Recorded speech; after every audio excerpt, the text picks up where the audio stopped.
Hello, welcome to our first Speech Talk Live. This is episode 1, and my name is Jay Oza, and I am a mentor for this learning cohort that works closely with Coursera's course called Introduction to Public Speaking.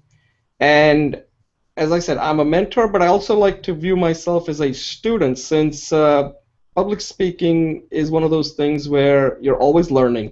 So one of the things that I wanted to start this was that to learn, but also to teach others or support people who also want to improve their public speaking, share some of the speeches, and kind of create a community that is more like a workshop. This is not something where we're just going to tell you what you should do. This is where we want that interactivity so that we can talk about public speaking. Because let's face it, everybody says public speaking is important, but there isn't anything out there where people can actually talk about public speaking and learn from it. So I'm hoping that this particular hangout is a way for us to kind of come together and learn and improve at the same time. Okay, so at this point, let me see. I want to kind of open it up for introduction. So I see we have Julie on the call. So Julie, you want to introduce yourself?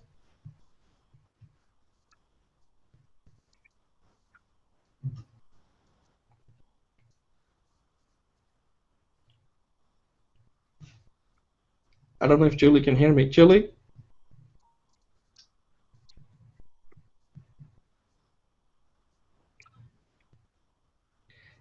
Maybe we have a problem with our audio. So until I get our audio, that's Julie Finklestein. Julie is also a mentor for the Introduction to Public Speaking course on Coursera.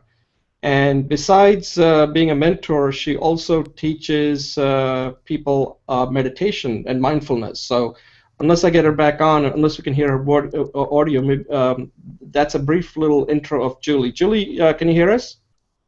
I can hear you. Oh, okay. You want to introduce yourself and then just a brief intro?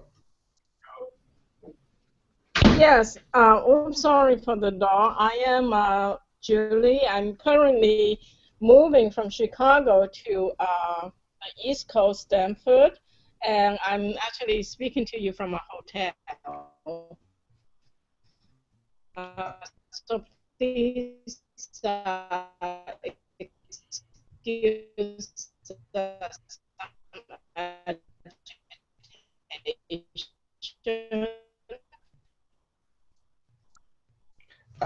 Julia, let me interrupt you. Your audio is breaking up. Enjoy public speaking, and I am enjoying this course a lot. Julie, we're having difficulty hearing you, so I'm going to take over at this point, okay? Okay, but I'm going to log in from my PC, okay? Okay. Okay, so then why don't you join us and I will give an overview of Speech Talk Live, what we're trying to accomplish here. Okay, so while Julie's joining us, so let me kind of just give you how this has evolved. So this is a community, Google Plus community called Learning Cohort that was set up in conjunction with Coursera. And this was designed to actually help people who wanted to complete the course, because the course on Coursera is an on-demand course. And we felt that people needed a little bit of a touch to get them, to motivate them. And if they have any questions, we can address it better. These are people who have decided to improve their public speaking on the on-demand platform, but this was a way for us to provide the support to the people who are definitely interested in completing the course. So that's how this started, and we went through the 10 weeks of that course, and a few of them completed the course, and there are quite a few that are still currently working on it. And it's a pretty rigorous course because it's a 10-week course. There is a lot of video lectures that has been created by University of Washington, Dr. McGarity. And and it does require you to view all the videos. It's fairly comprehensive, and then you have to give 4 speeches, and these are introductory. These are introductory speech. You have to mute your line, Julie. Introductory speech, impromptu, informative, and persuasive, and they could take quite a bit of time. And the reason why the course, I think, is called Introduction to Public Speaking is because Dr. McGarity, who's the instructor, wants people to kind of not get too deeply involved in picking a topic. Pick a topic that you're comfortable with, but the main idea is to learn the elements of public speaking. And this learning cohort is sort of like what comes after that, right? So there are 2 types of people that I think are really going to benefit. I mean, it's open to everybody, but my expectation is that the people who are going to be involved are going to be people who are currently already in the middle of this on-demand platform course. And the second one, I think, are the vast majority of them are the ones who already finished the course but now want to keep on continue their learning of public speaking. So that's what this learning cohort is.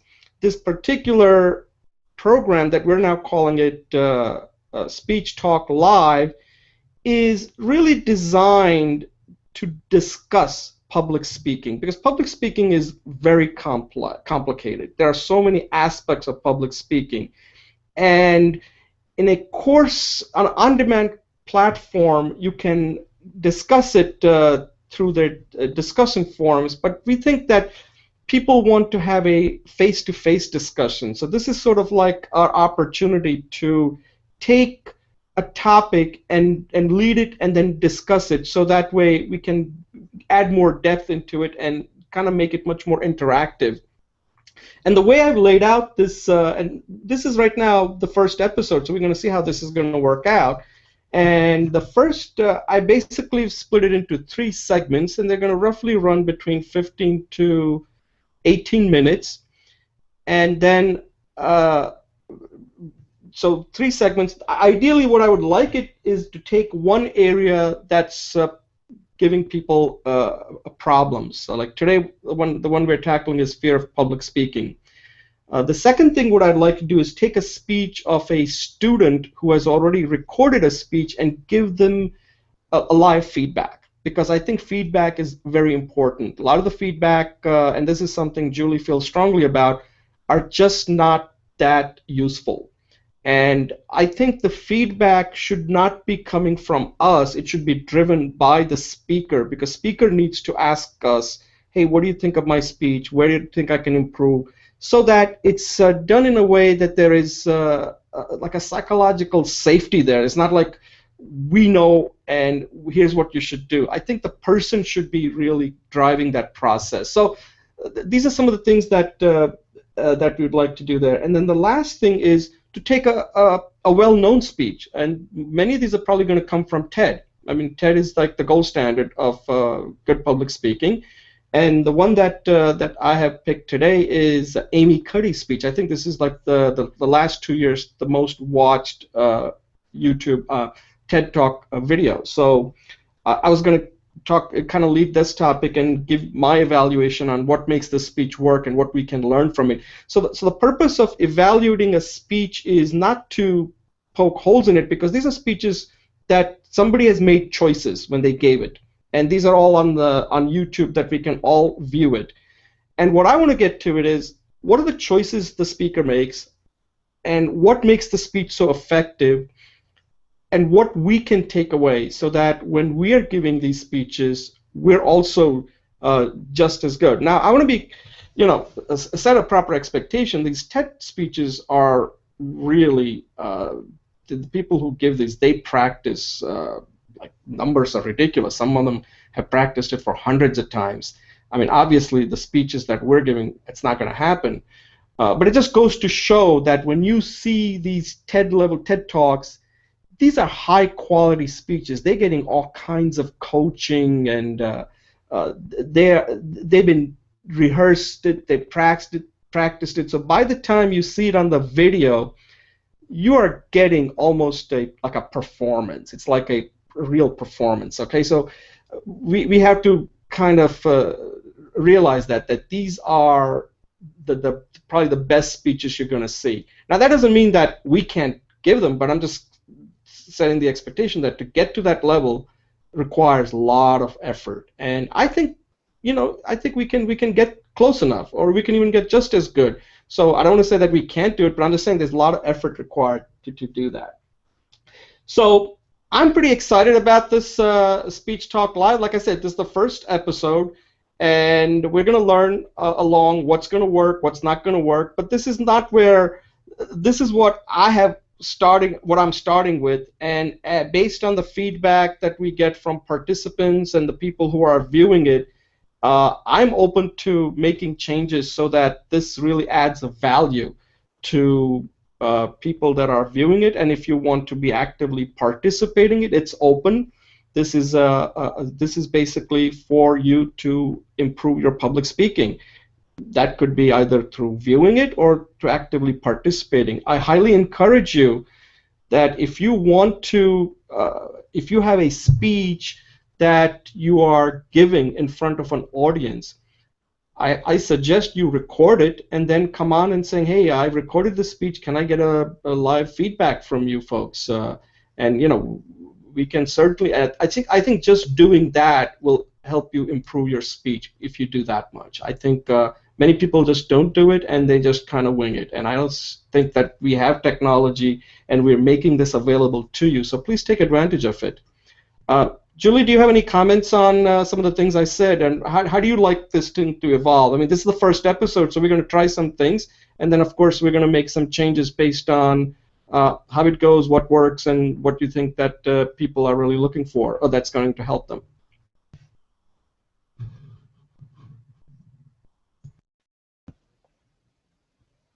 Can you hear me? Yeah, go ahead. So thanks, Jay. Yeah, I too am excited about this. I had participated with many of your earlier programs, so I know this is the second project, or the second launch. I really am looking forward to being able to be more participatory in the sense of for the students to join us. I have posted your invitation for speeches, and I know there's a few students who are interested. So hopefully by next week or the week after, there will be a live feedback. I really like the idea that the students who come on have something to share and something to learn. As you said, these people have made the effort to make a speech, and it's not easy. I could not have gone through the informative speech without your support. And it was through these hangouts. So I hope to have my persuasive speech ready for the group's comment coming up in 3 or 4 weeks. So that's what I'm hoping for, and looking forward to meeting new people. Thank you. Okay, that's great. So I think, Julie, we're going to close out this particular segment, and we're going to move on to the next segment, which is on fear of public speaking.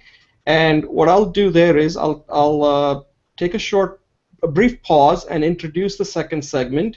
And the segment is a fear of public speaking. And what I want you to do is kick it off. And maybe if you have a personal story about your fear of public speaking, you can talk about that, because people like to listen to individuals' personal story. And then how did you overcome it? And what are some of the suggestions you have for people that are watching this who also, and so this is something you keep mentioning, that there are a lot of people who have a lot of fear. They have fear of even talking to the camera. So I think you have you'll probably have a very good perspective on this. So I'm going to take a brief pause and then come back, then start and introduce the segment, okay?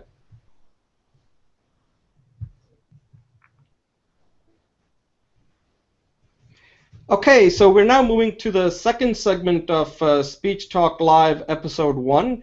And for the second segment, we have picked a topic that I think a lot of people deal with at some point, have dealt with, or are currently still dealing with.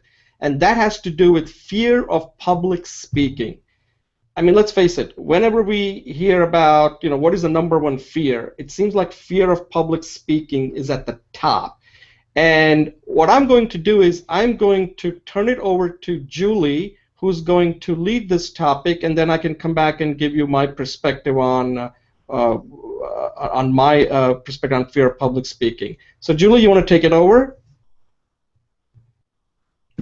Hi, yes, Jay, thank you so much. Yes, I run a Google community group on public speaking as well, and one of the first and many topics, recurrent topics, is the fear of public speaking.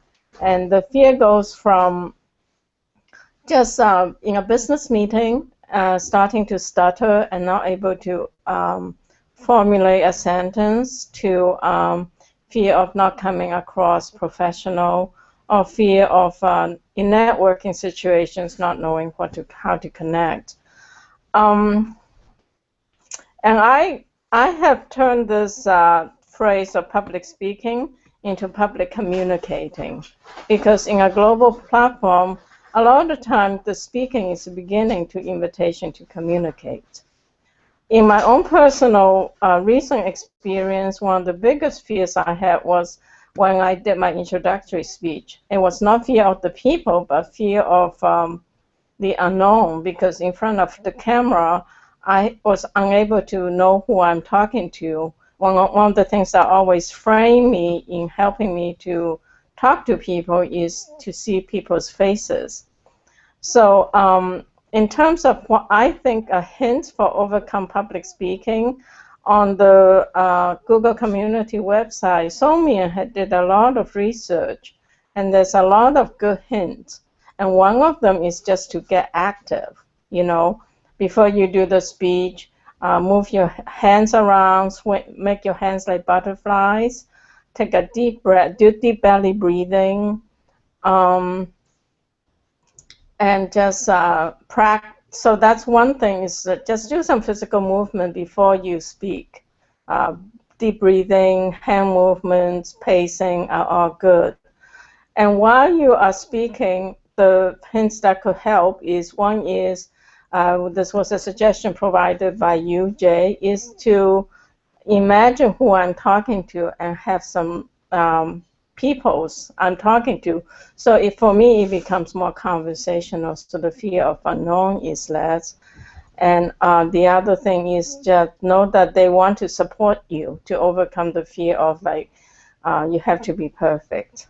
And finally, the third thing in terms of overcoming fear of speaking is, again, a suggestion I think very useful provided by you, is asking questions, because that opens up the forum. And finally, I'll just close with it's really, really good to practice.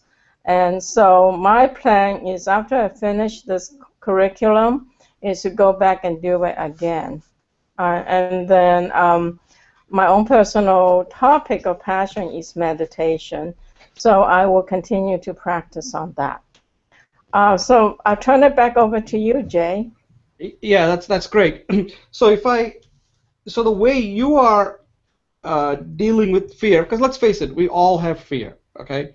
And that's natural. And I think when people say I don't have fear, I don't buy that. You should have some fear, because it's unknown. You don't know how other people are going. Other people are going to judge you. So there should be some fear, but that doesn't mean you can't overcome it. And I like some of the things that you said. I think are very useful suggestions. I think the meditation part is something that I don't do, which I need to start thinking about. And I keep reading about that you have to get your mind in the right mindset before you actually go and give a public speech. I haven't done meditation. The thing that I've started picking up is something we're going to discuss later, is what Amy Cuddy suggests, is to do a power pose, like do the Superman pose or a Wonder Woman pose. And I have been doing that, and I think it does help. At this point, it's not that clear how well it's helping, but I think just to getting that frame of mind, like, okay, I'm going to give a great speech, I'm going to give a great speech. So that way my mindset is thinking towards that. It's eliminating some of the fear that I have. The other thing that I think you also mentioned, that's something that I suggested, is something that we're doing right now. You and I are having conversation. Now, let's say if I was giving this speech in front of people, I should sound very close to the way I am sounding talking to you. If I'm having difficulty conversing with you, then I'm probably are going to have difficulty giving a speech. Now, speech shouldn't be that much different. I think what happens is that when we are conversing, I have you as to kind of support me, right? So you're always there, you'll come in and take over. But when you're giving a speech, you're by yourself. So the question is, how do you have that conversation? And something that you mentioned is put in some questions so that you're having that dialogue with the audience. And I think that would help. So that would keep you focused, because a lot of people think that when they start speaking that they're going to get lost, and a lot of it is unfounded. What I found is once you starting is the key thing when it comes to fear. Once you get started, then I think you can pretty much finish the speech. So the opening is very important when it comes to overcoming the fear.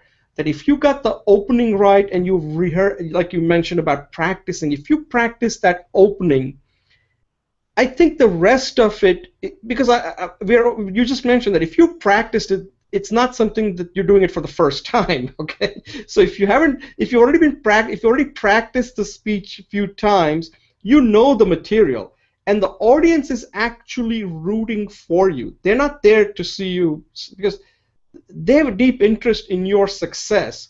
So you just have to make sure that you keep feeding the audience, because the audience wants you to be clear. So that's how you have to practice, that you're there in front of an audience and you have to kind of guide the audience. Here's where I want you to go. Here's what I'm saying. Does this make sense? And I think if you take that approach that I'm taking right now when I'm conversing with you, I can see your face and I can see how you're reacting. And I think one of the main things you said was that the only way you're going to overcome this is through practice.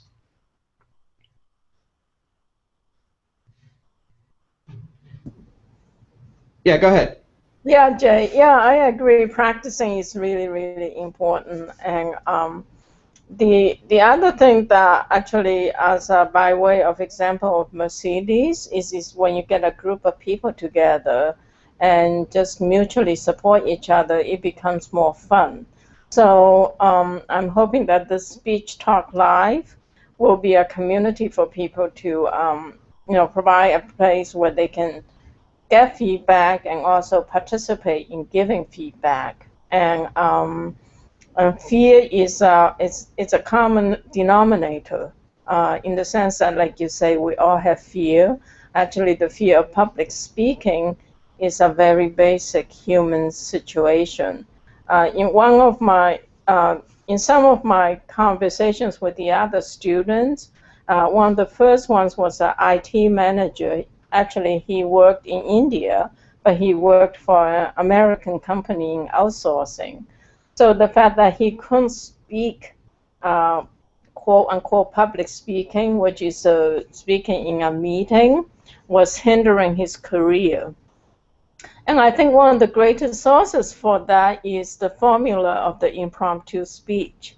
If he could develop that skill of just saying, here's my idea, here's the 2 points, here's how they're supported, and here's my conclusion. If he can always have that ready, that will also be a great tool for any kind of, not just public speaking, but any kind of business meeting, or even in the follow-up to an elevator speech. You give an elevator speech, say, oh, this is me, and then someone asks you a question, and you can come up with that impromptu answer. Using that format, it will show that you're really, really organized and you can think on your feet. So that's another tool I will recommend is get really comfortable with the impromptu speech.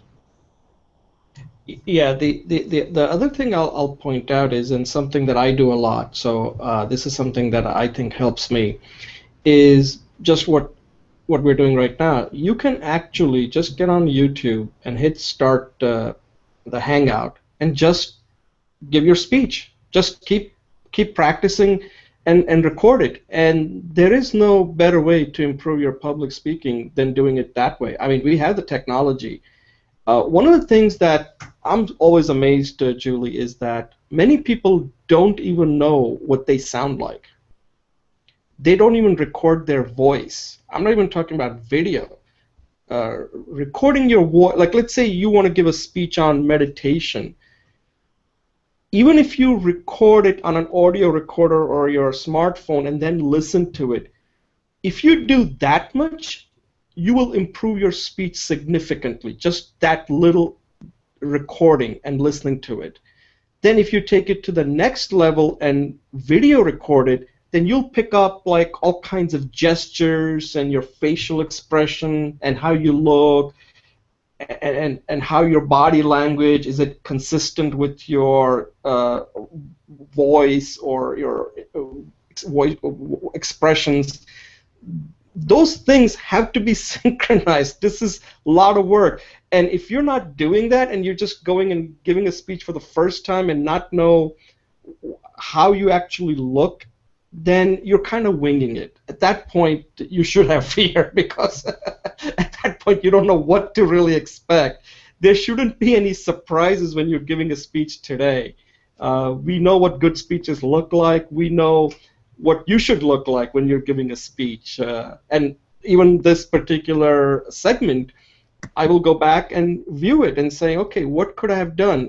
Did I come across properly? Did I communicate well? And that's what you have to do. The one thing is that you're always a student. Public speaking is not something you're going to be like these experts or politicians. The reason they're experts is because that's all they've been doing all their life pretty much. Like Barack Obama gets mentioned as a model of a great speaker, Bill Clinton. These people, that's all they do for a living, and that's their job. I mean, think about it. What do? They give speeches. That's how they get paid. I mean, we all hear about that. Bill Clinton makes like $100 million giving speeches, so you better be good if you're getting $100 million. They're not inviting us to give public speeches, at least not yet. So at some point I'd like to, that's a good way to make a living. But these are very good speakers. They have a lot to say. They have position, and people want to listen to them, and they're very entertaining. They figured it out. So you can just learn from them. Before I turn it over to you, there are 3 things I wanted to go over about fear. I think, and you can comment on this, one of the things that people fear when it comes to public speaking is fear of failure. People are just so afraid, like, what if I fail? What if I fail? And that's almost like you're failing before you even giving a speech. You will fail. I mean, all speeches cannot be that good. I would say out of all the speeches, some of my speeches are going to be terrible, and that's fine. You got to accept that. So you got to, one of the things I'd mentioned is create body of work. That's a better way to assess where you stand than to say, oh my God, this speech bombed. Yeah, you like movies. There are a lot of movies that bomb, but then there are some that win Academy Awards. So every movie is not going to be an Academy Award winning film. Speeches are no different. Every speech cannot be outstanding. But the thing is that you just have to give them. If one of them fails, one of them you think you didn't do a good job, then do another one. Keep improving it. The second one is the fear of judgment. I think this is one thing that really hamstrings people, that when they're giving speech, they are afraid, like, oh, how am I going to come across? They're going to judge me. They're going to judge me. And that's something, again, you have to just keep doing it. People are going to judge you. There are some people who are going to like you. There are some people who are going to hate you. And some people are not going to care. So it's up to you. Which one are you're going to listen to? I would say listen to yourself and just do it. And the third one is fear of performance. This is another one. Like, everybody one of the good and bad thing about these TED Talks is that the bar is raised so high that people feel like unless I come across like one of the top TED talkers, that I'm just not good enough. And what I want to say to people is that those people have gotten a lot of coaching, and many of them are excellent speakers to begin with. So don't compare yourself with those speakers. They're at a different level. That doesn't mean you cannot be an excellent speaker, but the ones that are on TED are real special. They get immense coaching on voice, body language, how to stand, how to come across, visuals, everything. They're getting, it's almost like you're getting like your personal trainer. They get not just one, they get several. I was just watching 60 Minutes. So don't compare yourself to that. Just see if your message is coming across clearly. Are people able to understand what you're saying? Do they like your speech? Do they get the main message? If you can just focus on that, then you achieved your objective of delivering a good speech. Julie? Hi, Jay. Yeah, thank you so much. So fear of failure, fear of judgment, and fear of performance. Yeah, they are all classical. So in terms of fear of failure, I just recently saw another TED Talk by this cultural anthropologist who studies organizations and success, and that there is a changing paradigm in the corporate world. Is instead of when people do projects, they have a proof of concept. They are changing the paradigm to engaging in experimentation, so that efforts to do something is no longer to proof of concept, which leads to failure or success, but more like just gathering information. So for example, in Google, they had a major project going on, and there were two different opposing point of views. So instead of doing one project for proof of concept, they did two projects as a mutual collaborative and competitive experimentation. And they found out a lot more information. Also, in artificial systems, the way of failure is the information needed to grow into the next stage of maturity. So all I'm saying is substantiating you that both in social systems and artificial intelligence systems, failure is the key information needed to grow out of that state into the next better state.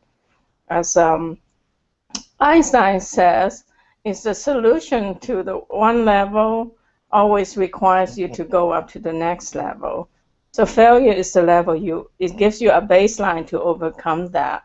So I think one of the things we can do is be a little bit more welcoming toward failure in general. So instead of being fear of it, become friendly with it. Fear of judgment and fear of performance, I'm going to lump them together and just say that it's how we are perceived, how we are perceived by outside. And so I think that is just understand that who we are, in a sense, is how we perceive ourselves. And the outside perception of us, we can use it as feedback. Sometimes it's useful, sometimes it's not.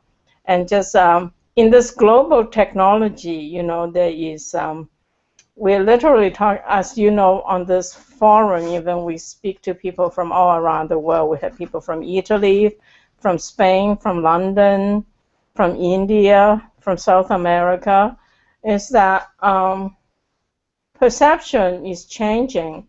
And so as an individual, I think there's greater fear of how we're perceived in this global world. On the other hand, I have great excitement to find out more about this whole global world. Perhaps it's not so much get stuck on how others perceive us, but use that also as a base for information. It's hard to do it at the moment, but as a philosophy, perhaps we can do a paradigm switch. So that's what I hope to do, is to use everything as information rather than as judgment. Right, right, right. So, so Julie, to close out this segment on fear of public speaking, I think the minimum that you can do to overcome your fear is what we're doing right now, is just to record your speech on video and watch it. And if you do that, then you're ahead of a lot of people out there. So if you just right now are watching this or watch it later and you do have fear, and like I said, I'll admit I have fear. Okay, I do have fear, and the only way I try to overcome it is by recording it and then re-record it and re-record it till I suck the fear out of it as much as I can, and that's the only thing you can do. Okay. So I'm gonna. Any closing comments on this, Julie, before we move on to our next segment? Just say thank you, and I think that I enjoyed it. Thanks. Okay, thanks for your leading this topic, Julie. Okay, so we're going to take a quick little pause and move into our third segment, okay?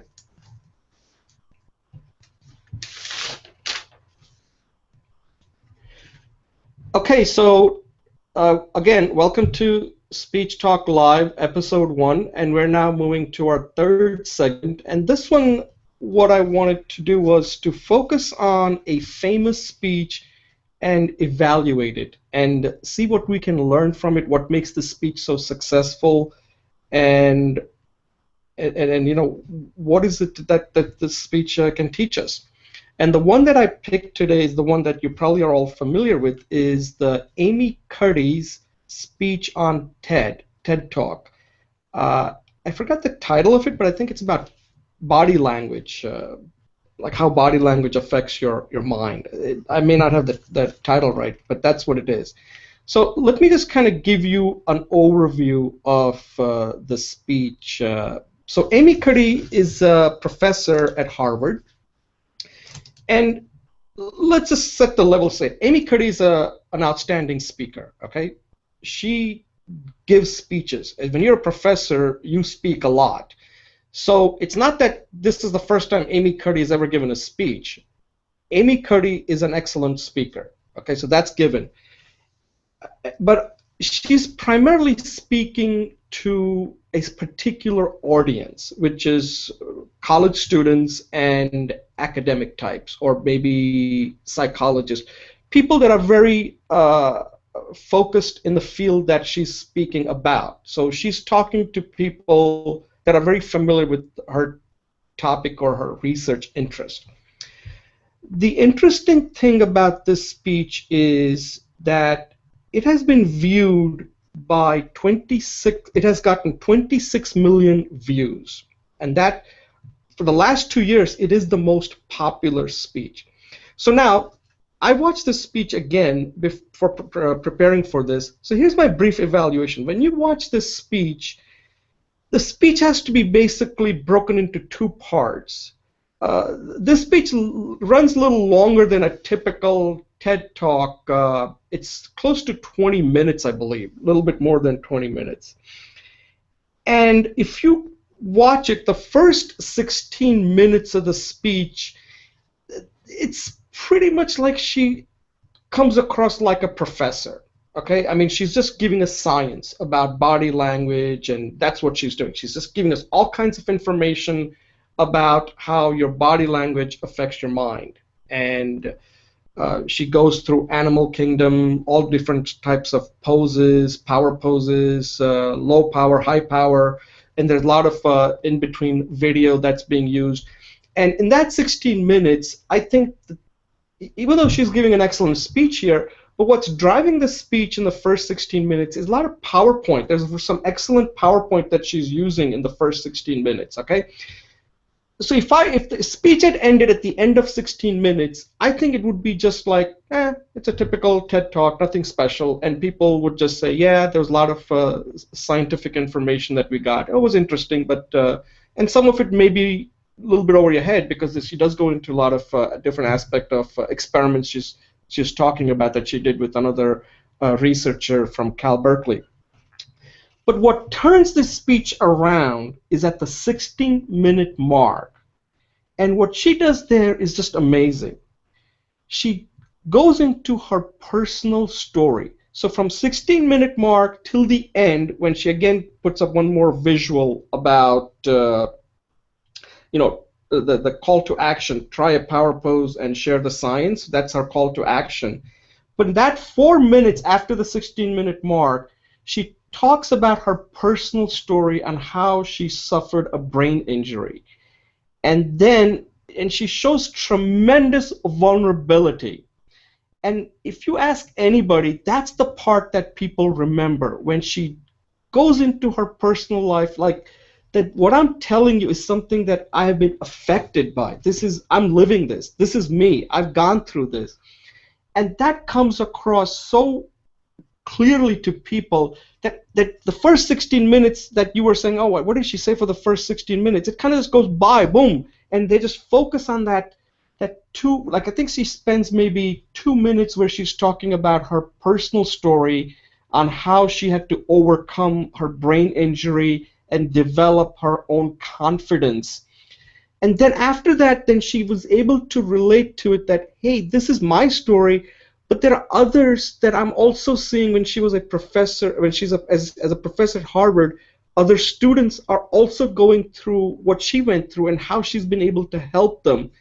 And then she, at the end, says, look, this is my story, this is somebody that I work with, but this even applies to you. And then she ends with her famous call to action where she says, fake it till you become it. That's the key tagline, fake it till you become it. And that's what makes the speech great. And this is something that we can all learn from, that you have to somehow get the audience to feel. And she does that so effectively. I mean, it's just not me talking. I mean, this speech has been viewed by 26 million people, and people get that feeling. And every time I watch it, when I get to that 16-minute mark, I just really focus on her, and I say, wow, she's really talking to me. She's talking to a lot of women and even men who go through this every day, that how do I project myself? How do I be confident? And after watching it, you feel highly motivated. In fact, we even mentioned that before giving a public speech, you may want to try the Amy Cuddy's, it's now known as Amy Cuddy's power pose, which is basically the Wonder Woman pose or a Superman pose. So that's my overall take on this speech. And I think the thing that I learned from this speech is, and again, the choices she makes is kind of interesting, that she gives the science in the first 16 minutes and then she talks about her personal story. And I just, the 16 Minutes did a report on this, and this is the part where she was a little bit ambivalent about whether she wanted to talk about her personal. She's never done that before. And that's the part that people remember the most about the speech, and it has kind of made her into a like a superstar on the talk circuit. And she now gives speeches, and she's got a form now. She has a voice, and without that, we would not know about that. So the power of speech is an example of a power of speech on how the science is science, but until you can make audience feel, it doesn't do much. And here she's showing that I'm a professor, but until I got that form in front of the TED and was able to personalize it, and that's what makes this speech so effective, and it has so much, it has helped so many people. So Julie, do you want to have a comment on this speech, if you have ever seen it, or what is your take? Yeah, Jay, I actually have seen the speech, and I shared it with a few of my women friends. And one of them was doing a major speech at an art show, and a conference, and like an international. She's an artist, so it was a conference of artists, and she actually found it extremely helpful. And so I enjoyed the speech. I did not notice that 16th minute segment, so I have to go back and watch it. And talking with you, my own personal realizations at this point is that it's not just for women. That men have similar inner challenges and trials and tribulations, and it will be fun for us to maybe do some poses one day as a segment here and talk about how we feel. And I'm going to watch that video again, and when you post the segment, I'll post some comments on it. So thanks, that was fun. Yeah, one of the things that I think we would do is if we get, I mean, you and I have done this many times, but I think when we get people who are new, or you feel like this is something that they're not used to, then I think that's how we should begin. That, okay, we're going to take a minute and two and just do like a power pose and just kind of make it fun. And that way, people will be more relaxed because according to our science, it does tend to raise the testosterone and then lowers the cortisol. So you're less stressed and you're more dominant like that. I think that's how it works. So those hormones are affected by just doing the power pose 2 minutes.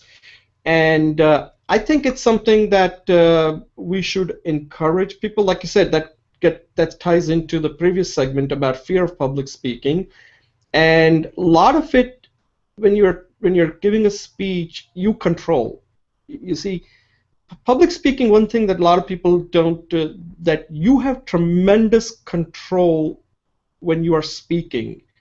You are the one who's speaking. You're the one who's driving the message. It's all in your hands. And once you start giving away that power, that's when you start developing that fear. So I like what she says at the end, that all you do is, go into a bathroom stall, go into a room, and just do a 2 minute of a power pose, and at least, not that it's going to work out all the time, but at least you will be confident because your body is telling your brain that you can do it. And I think that's what her key message is, that sometimes you have to fake it till you become it. And according to the science, supports that. So I think it is something that maybe we should all start out before we start out our speech talk live. Maybe we should just take a 2 minute and just do a power pose and say, okay, now we're all becoming a public speaker, confident public speaker. And sometimes that habit of doing that, you internalize it. So you say, okay, I am a public speaker. I know I can do it. I've done it. And that's, I think, we should try to do it next time when we do this show. Great. Thanks, Jay. That sounds great. I will definitely, if you want to do it next week, I'm game. Yeah. So I think I'm going to close this segment out. I think for those who have not watched the speech, I'll put the links and encourage you to watch it.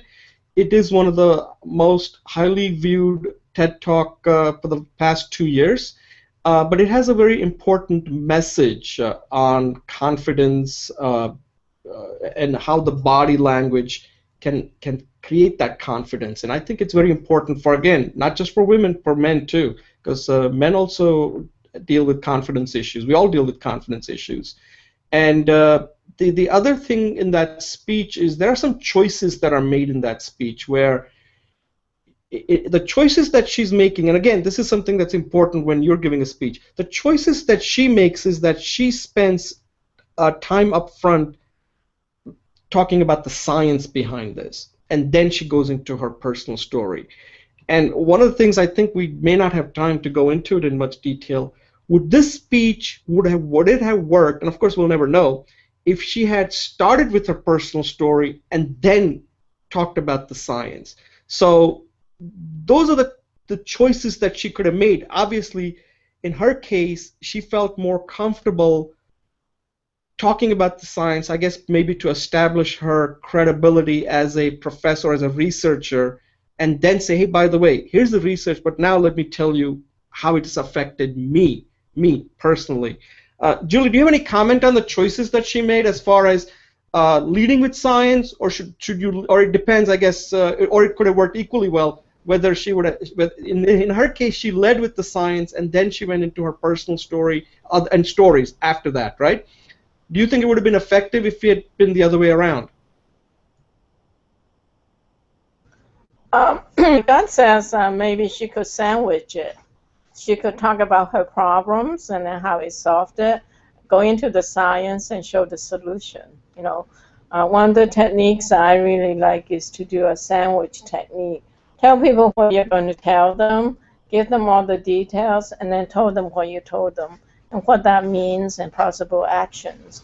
So it's a little formulaic, but I have to watch her speech again, and I will post on your question, my answer to your question there.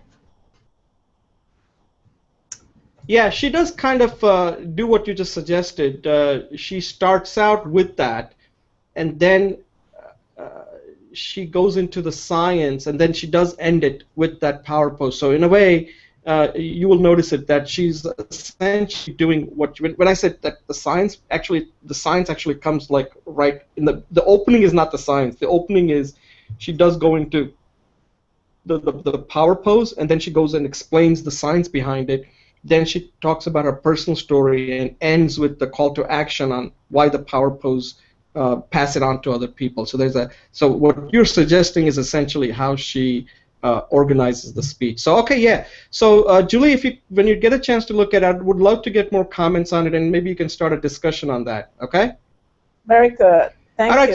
So we're going to close out this segment, and now let's just any closing thoughts on how you think this went and what we need to work on in the future. I think it went really well. I think we have 3 minutes, so I think one of the key things I like to work to is, and I apologize for it this week, is that I think we should start on time and end on time. As a public-based activity, I think sticking to time is really important. Right. No, I agree. And again, this is the first one, and I think we'll get some kinks out of this. And as we get better at it, it'll be much more well organized.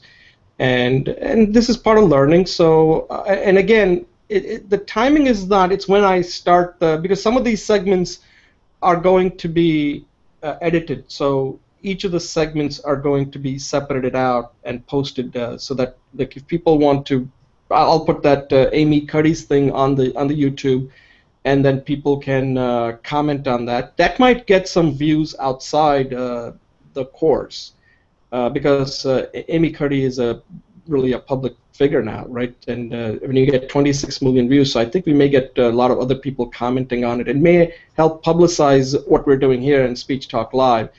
And then I think the thing that I would like to really do is if we can get somebody else besides you and me, and we can like evaluate their speech if they're open to it. So if you know anybody that wants to come on, and we can like they should have recorded either.